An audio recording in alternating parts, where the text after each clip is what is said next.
you have a story about Bin Laden that you want to share with us. No, I don't. You're just being offensive. Am I? Yeah, Oh I don't God. have. Why would you say that? I'm kidding. Yes, I do. I do. What is this story about Osama Bin Laden that you want to share with us today?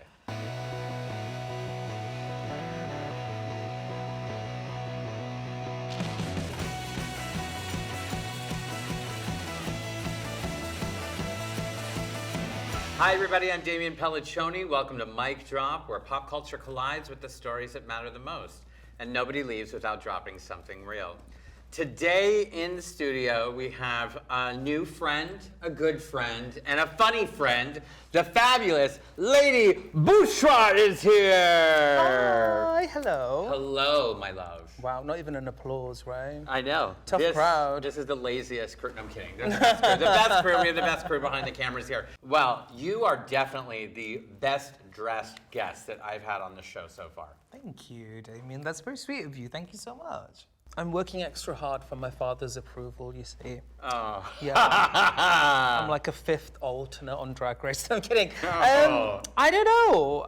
Drag racing your heart out. Come on. This is by, so I actually upcycled this. It's by a designer way. in Manchester in the UK, and he's stopped making costumes, much to my dismay. So I was like, listen, whatever you've got, give me it, and I'm gonna tear it up and make it into something new. So this was like a skirt and a top situation, and then I went to Santiali, got the finest fabrics. Where every drag queen goes. And yeah, here we are. I love it, you know, I feel very regal. You are so regal. I mean, like, this is, like, how long does this take you to make? This is insane, this look. So I tend to sew throughout the night. So like if I do all-nighters, usually I can get an outfit done in 2 or 3 days. But this one was stubborn, man. This one took me like 4. Well, I mean, the work really pays off. Did you even stone any of that? Oh, no. That came that way. Those were children in South Asia who did that. There we go. It's You know, the small- sweatshop. Small hands. It's part of their set, actually. If you watch I'm Dead, you'll learn more about that joke. You look stunning today as well. I should say that as well. Stop. This Yeah. is Bad Burrow, one of my favorite designers. I'm wearing a little Peaches Christ, a little Balmain, a little ASOS, you know, a little British. A little ASOS. No, I like it. Together it makes sense. Thanks. Separately, no. No, I'm kidding. Separately, no. It looks it's nice. a nightmare. No, but seriously though, you are one of the funniest people that I've ever met. You know what's interesting? We met through an investor of ours, through Revry, actually, like a year and a half ago. Yes, we did. Yeah, I'm South Asian. I'm very business orientated, you see. So Yes. I don't make direct contacts. I'm like, let me speak to the investor. Let me speak to the. No, but No, Nitin- but actually, he got in touch with me. Nitin got in touch with me. Nitin from Elevate Capital in Portland, Oregon. Lovely person, Yeah. lovely guy. So he messaged me saying, my daughter's a huge fan and I really like what you do. You have to get in touch with Revry TV. And then obviously we have our mutual friend Jack Mizrahi, who's obviously been doing the Pride Ball with yourselves. So it was kind of like destined and destined for us to be here, really. So I was like, okay, cool, let's do something. And messaged you guys last year with with my own thing, and yeah, here we are. So it's pretty cool. 6 degrees of separation of Lady Bushra. Yeah, We're and I'm gonna so glad. I'm so glad. I'm so glad. You're such a wonderful person. Oh my God, we you're love you. so giving and magnanimous, and you're stop. a wonderful. Genuinely, you're a wonderful soul. So I'm really glad we're getting to do this. The best. Yeah. And I'm so glad because you're so funny and I'm dead. But I also heard that, and I find this really funny because I don't know this show, but one of your guilty pleasure shows is called The Midwife. Yes. What is this show? Can you explain this to me? So it's based on a real life story of this of this midwife. And in those days, in the 50s, the midwives would live in a convent with the nuns, because the nuns were the ones who actually pushed for the career of midwifery. So this convent opened in like 1890, and so this woman comes in the 50s, and then she narrates her experiences in Poplar, which is in London, a poor area of London, what it was like. And it's just, I guess what I'm trying to say, at heart, I'm just a middle-aged white woman. You are a middle-aged Karen. I am, yes. That's who I am. Can I ask you, this is, and excuse my ignorance, what is the equivalent of a Karen in the UK? Bushra. All right, well, I have some rapid-fire fun questions just about this show. Who is your favorite midwife?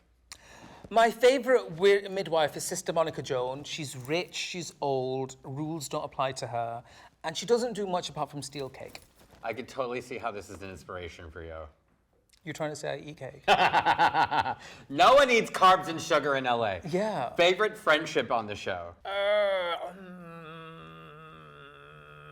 None. I feel like they're all secretly bitchy and hate each other. They just have to live together. Character you trust the most in a crisis from the show?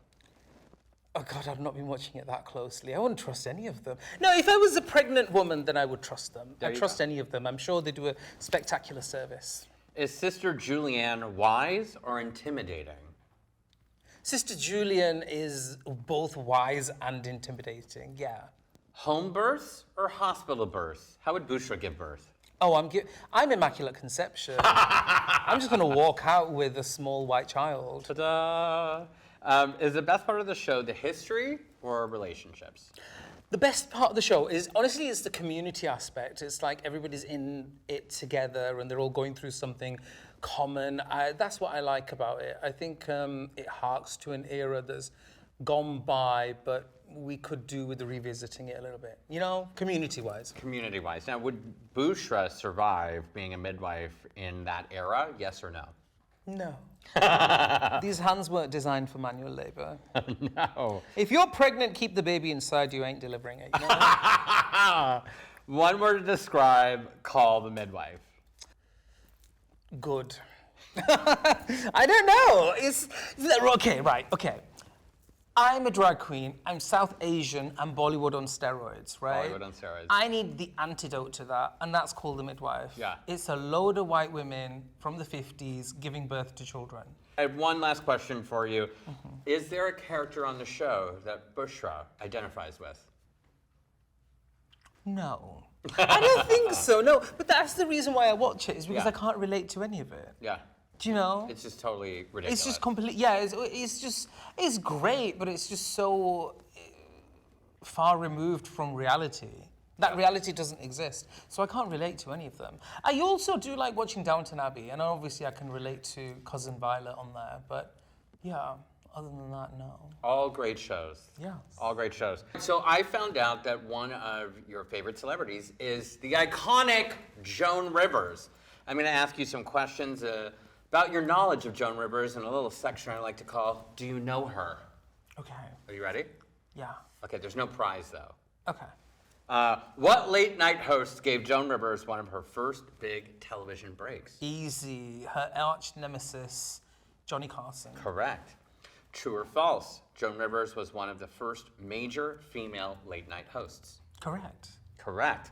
What reality show featured Joan Rivers and Melissa Rivers behind the scenes on their day-to-day lives? Joan and Melissa, Joan knows best. Question. Correct. You're a super fan. Mm-hmm. What competition show did Joan Rivers win in 2009? The Apprentice, Celebrity Apprentice. Correct.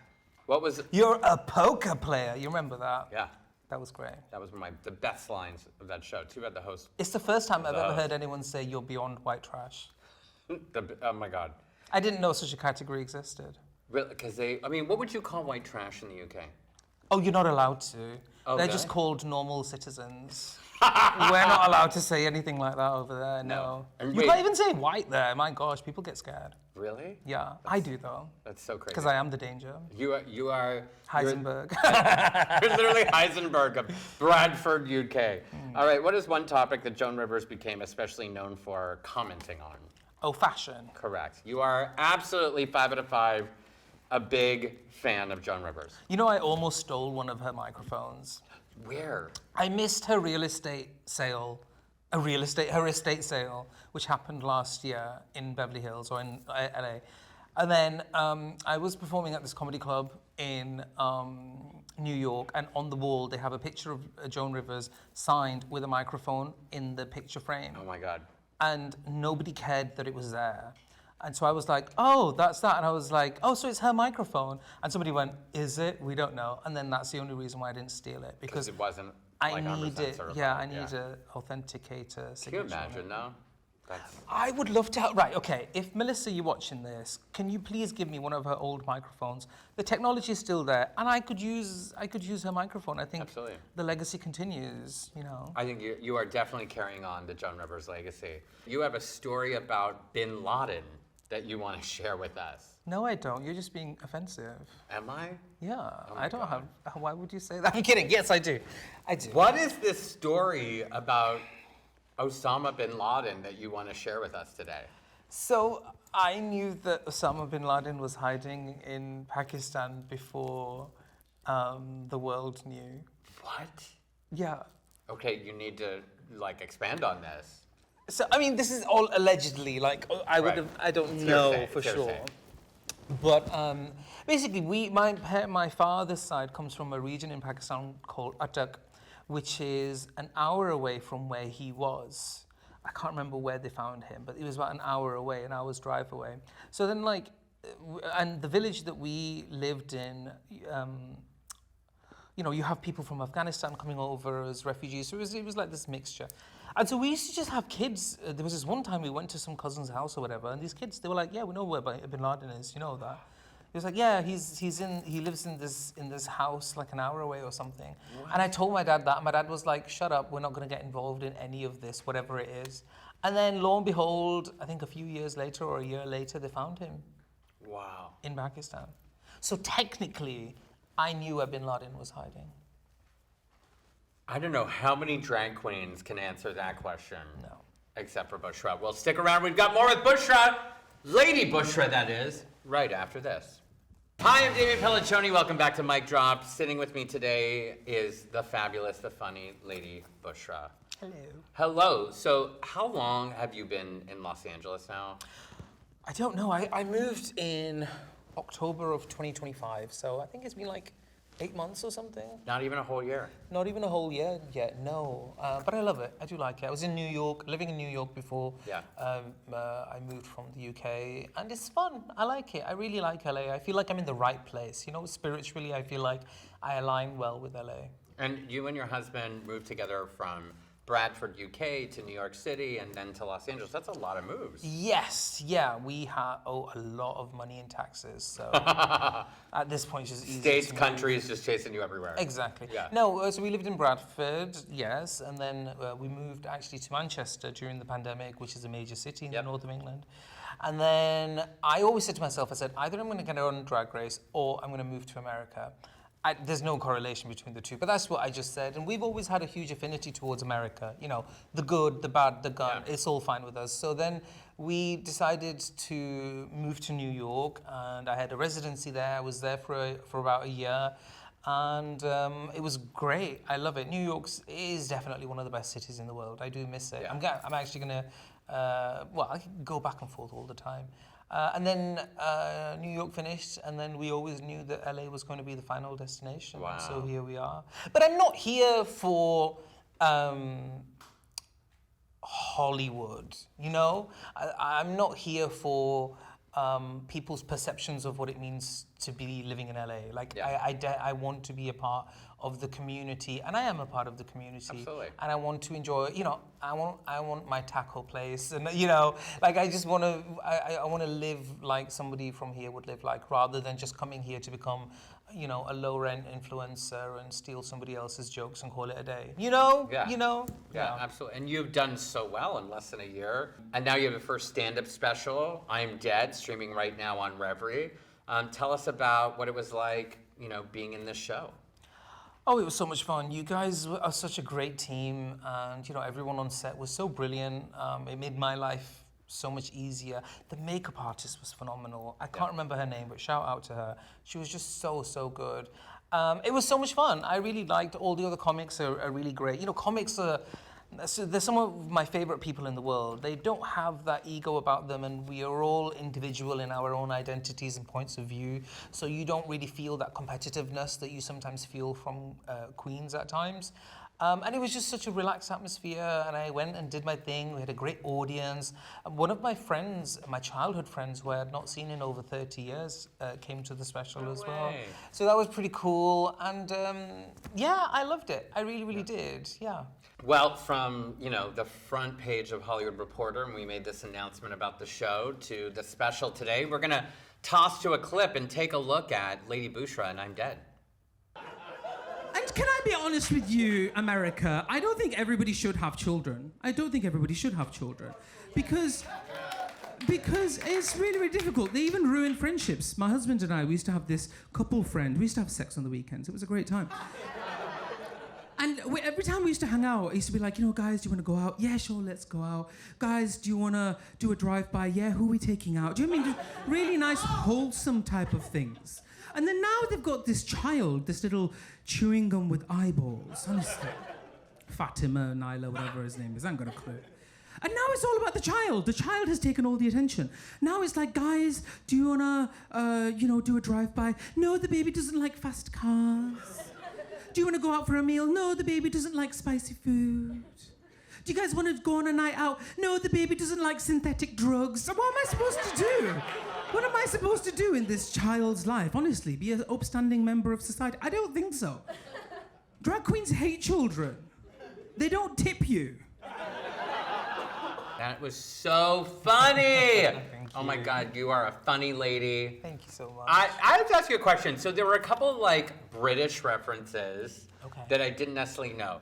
You talk about you and your husband having this couple that you used to like play around with, and you said, oh, they got a kid, and now they don't do drive-bys anymore. What is a drive-by? What does that mean? Oh, you don't know what a drive-by is? No. Oh, okay. So a drive-by is when you are in a vehicle. It can be your own, it can be your friends, or it can be acquired by unlawful means.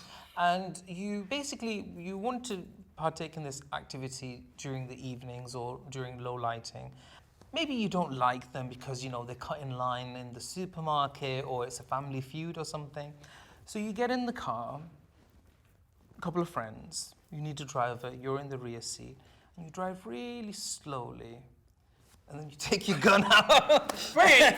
Oh, so it is like where you shoot them? Yeah, that's what a drive-by is. Oh my God, no, by. I thought there was like a British version of a drive-by. No. Because the way that you were talking about it, it sounded sexual. No, I was just I was saying, like, oh my God, I missed that part. I was illustrating the fact that we were good friends, you know. You only And you want to shoot them. You only take good friends on such excursions when you need to you. take someone out. We always ask every guest, about a moment that will last forever, something that they're really grounded in, a memory that you're so proud of, your mic drop moment. Has Bushra had her mic drop moment yet, or is it yet to come in the future? And if so, what is it? Yes, I do have one.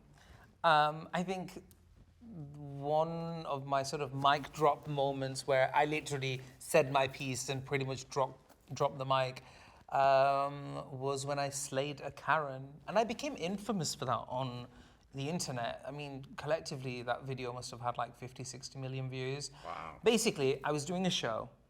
It was supposed to finish at 9. 8:45, these two girls walk in. And they have been patiently waiting for me to finish my number before coming in.